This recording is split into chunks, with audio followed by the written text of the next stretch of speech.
No vídeo de hoje eu vou comentar se é necessário para o psicólogo clínico atender qualquer tipo de demanda que chegue até o seu consultório. Olá, meu nome é Otton, sou psicólogo clínico e ajudo outros psicólogos clínicos a terem um modelo de negócio sustentável sem essa loucura de psicólogo faturar 10K, essas coisas todas aí, desses marqueteiros de psicólogos, né? Marketing para psicólogo, então seja ali tenha um consultório que fature 10K, essas coisas todas. E aí vai te jogando um monte de estratégia de marketing, de criação de conteúdo, que acaba gerando mais neurose do que qualquer outra coisa. Então vamos lá para o vídeo de hoje. Como sempre, ou como quase sempre, eu estava no Threads e apareceu uma postagem da Duana Gomes, psi perinatal, e ela disse o seguinte: desabafo, 2 pontos. Eu sou psicóloga, isso não significa que eu saiba atender todo tipo de demanda da saúde mental. Mas existe uma pressão sobre a gente. Abre aspas. Como assim você não sabe lidar com coisa XYZ? Será que pediriam para um oftalmo fazer uma cirurgia cardíaca? Interrogação. Então tem 2 pontos aqui que eu gostaria de comentar a partir dessa postagem da Duana Gomes, psicologia obstetrícia, psi perinatal. A primeira delas é o seguinte: o psicólogo ele sai da faculdade e ele sai generalista, né? Isso daqui todo mundo já sabe, você que é psicólogo já sabe disso também, né? Então você sai da graduação e você sai generalista. Então, em regra, em teoria, você deveria saber atender qualquer tipo de demanda. Agora, na prática, isso se torna possível. Então, nós temos 2 cenários para esse tipo de situação.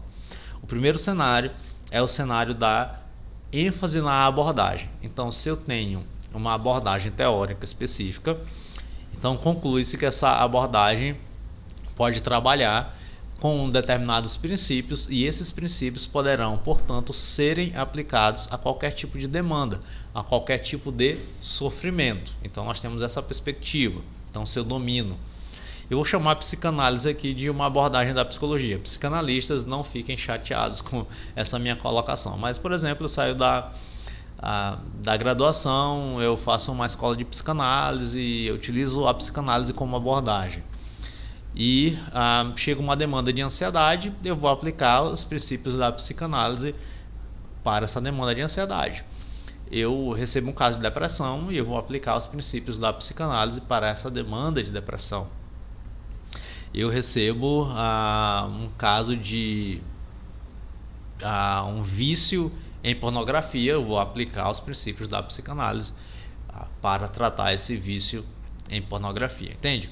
Então a gente tem esse primeiro caso, que é o caso da ênfase na abordagem sendo aplicada a qualquer tipo de demanda, visto que a abordagem ela traz com ela os seus princípios, né? Então tem um tripézinho lá que é a visão de homem, que é a psicopatologia e que é a psicoterapia, né? Então toda abordagem tem esse tripézinho básico, né? Então tem uma visão de homem, eu tenho uma psicopatologia, então como esse homem adoece e portanto eu tenho uma tratativa para esse adoecimento a partir da visão de homem que eu tenho. Então toda abordagem funciona a partir dessas regras. Se você não sabia disso, então já deixa claro esse esquemoso na tua cabeça, e esse comentário vale um like aí no vídeo e vale a inscrição aqui no canal. Então isso daqui é uma perspectiva, só que a gente tem uma outra perspectiva, que é a perspectiva basicamente da ênfase no diagnóstico, né? Então se eu tenho a ênfase no diagnóstico, então eu deveria em regra saber as técnicas mais específicas, mais eficazes para um determinado diagnóstico. Então isso daqui basicamente é a lógica da psicologia baseada em evidências. Então se eu tenho um transtorno de ansiedade generalizada, então eu tenho uma técnica que vai, entre aspas, me apontar mais eficiência e eficácia para o transtorno de ansiedade generalizada. Então eu, enquanto terapeuta, tenho que ser conhecedor dessa técnica, que vai me dar uma probabilidade maior de garantir um sucesso terapêutico, um sucesso de intervenção para aquela pessoa que sofre com transtorno de ansiedade generalizada. Se me aparece alguém com uma demanda de depressão, então eu tenho que conhecer a técnica que vai, de igual modo, me garantir a possibilidade de ter mais resultados na minha intervenção e sucesso na minha intervenção ali no processo terapêutico para esse quadro de depressão. Então, basicamente, essa é a lógica da psicologia baseada em evidências. Então, nós temos aqui um problema. E qual é o problema? Que, dependendo do raciocínio que você esteja localizado, esteja situado, nós temos uma certa dificuldade em dominar ou todas as ferramentas possíveis, né, ou necessariamente dominar o manejo na abordagem específica para todas as situações possíveis, né, de demandas e de sofrimentos e tudo mais. Só que isso fica mais complicado para pessoas que possam trabalhar com a baseada em evidências. Justamente porque o domínio da técnica, de várias técnicas, é muito mais amplo. Enquanto que uma pessoa que trabalha com na perspectiva da abordagem, então não necessariamente isso vai ser uma dificuldade maior.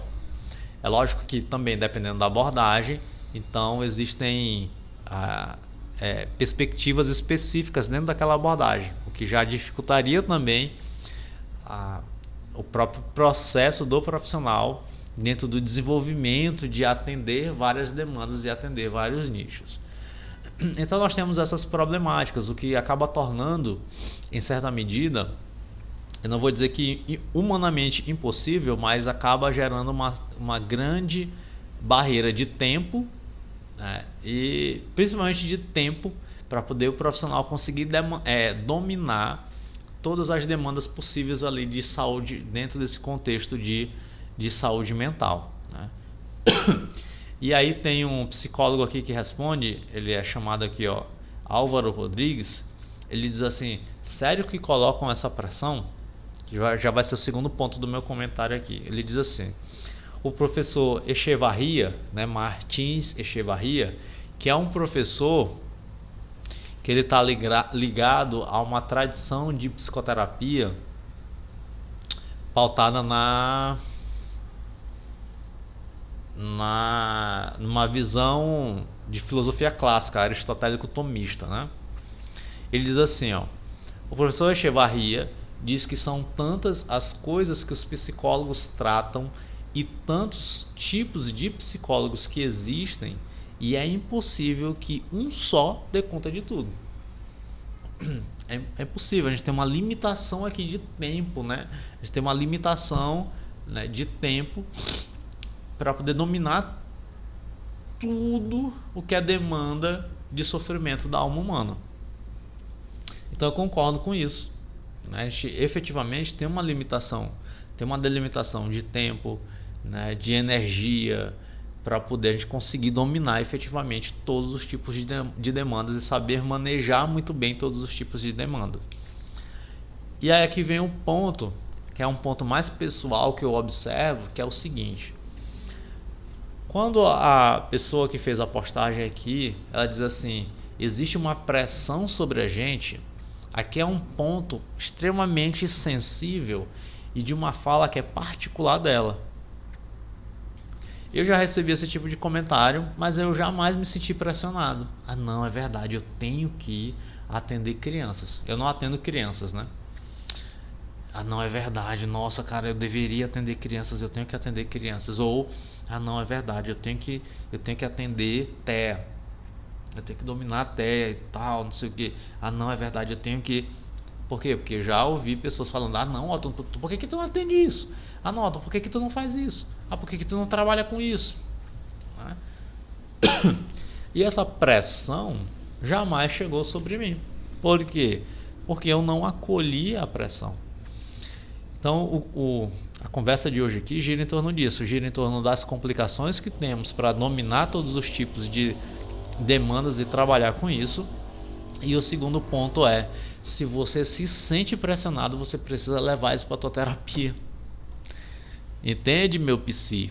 Entende, meu profissional? Você precisa levar. Se você se coloca este tipo de pressão, então você precisa levar isso para a terapia. Porque as pessoas podem falar e elas vão falar, né? Porque às vezes não entendem a realidade, não entendem como é que funciona efetivamente uma profissão, compreende? Só que se você se sente pressionado, então aí já é o problema teu. E é o que escapa aqui a essa psicóloga que compartilhou essa postagem. Ou seja, ela não está percebendo que ela tem uma demanda emocional acontecendo com ela. Ela não percebe isso. Cara, a galera vai falar. As pessoas vão falar. Ninguém está pressionando, ninguém está colocando uma arma na cabeça dela e falando assim, tu tem que atender todo tipo de demanda. Mas parece que ela recebe de uma forma tão particular, tão íntima, que ela se sente pressionada, percebe? Então, esse movimento emocional, ele existe em vários profissionais. E o profissional que ele não trabalhou isso em si, ele acaba acolhendo efetivamente esse tipo de pressão. E ele começa a se cobrar por conta disso. E o pior, eu acho que o mais grave disso tudo é que ele não percebe que isso é uma demanda pessoal. Que isso não tem a ver com pressão da sociedade, mas que isso tem a ver com uma maneira que essa pessoa tem de lidar com esse tipo de comentário. Talvez ela seja uma pessoa que se cobre bastante. Então, quando alguém sinaliza que ela deve atender todo tipo de demanda, como assim? Ela não sabe lidar com as coisas, ela não percebe que tem um movimento interno dela, que tem uma demanda interna dela acontecendo ali gigantescamente. E ela acaba acolhendo a pressão. E esse é o ponto, né? Então, às vezes o profissional que é novo, ou às vezes o profissional que não passou por um processo de terapia, que não tem uma maturidade emocional, ele não percebe essas nuances. E esse tipo de postagem acaba acontecendo, né? Então aqui é um processo terapêutico que ela precisa lidar e não, né, sei lá, debater com um leigo que não entende a realidade da profissão. E aí aqui eu estou terminando o vídeo, ela diz assim, será que se pediriam para um oftalmo fazer uma cirurgia cardíaca, né? Aí teve gente que comentou embaixo, não, essa tua lógica não se aplica, né? Ela está falando especificamente da medicina de maneira lato, tá bom? De maneira ampla. Ela pegou um médico de uma área específica, oftalmologia, né, e comparou em relação a outra área específica que é o cardiologista, né? Então, um médico, uma formação, área X, área Y, né? Teve gente que comentou aqui, não, a analogia mais correta seria, tu vai pedir para um cardiologista de idoso operar uma criança, né? Então aqui a gente tem uma especialidade cada vez mais estreita, mais estrito, né? Assim como também nós temos dentro da psicologia, nós temos psicólogos que trabalham com TEA infantil, que em regra é o que aparece mais, mas nós temos especialistas que trabalham com adulto, percebe? Então, nós temos de novo a complicação, mas o argumento dela é válido sem a lógica é correta, tá? Não está incorreta aqui na postagem, no comentário dela. Bom, mas essa é a nossa conversa. É a conversa das complicações que aparecem e a conversa do próprio profissional perceber, né, o seu processo